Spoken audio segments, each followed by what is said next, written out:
Have you ever stepped into an elevator, pressed your floor button, and immediately turned to fix your hair or check your tie? It feels like second nature. But have you ever stopped to ask why almost every elevator you've ever been in has a mirror? You might think it's just interior design, or a way to satisfy our vanity.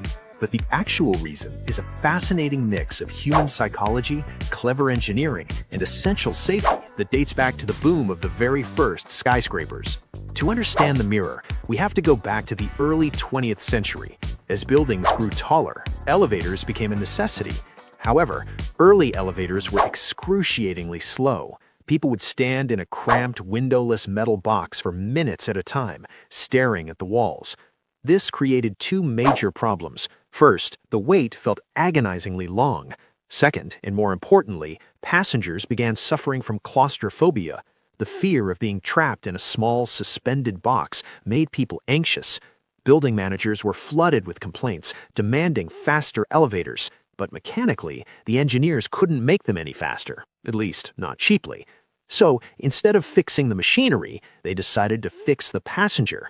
They hired a psychologist who realized that the problem wasn't the speed of the elevator, it was the boredom of the wait. When you have nothing to do, time feels like it stretches.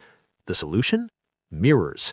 By installing mirrors, people became distracted. They looked at themselves, checked their appearance, or subtly watched other passengers. Psychologically, the mirror expanded the room, making the small box feel twice as big, which instantly cured the claustrophobia. Suddenly, the complaints about speed stopped completely, even though the elevators hadn't sped up by a single second. While it started as a mind trick, the mirrors stuck around for much more practical reasons. Today, mirrors are a critical safety feature. They allow you to see what everyone else in the car is doing without turning around, which provides a sense of security in a confined space.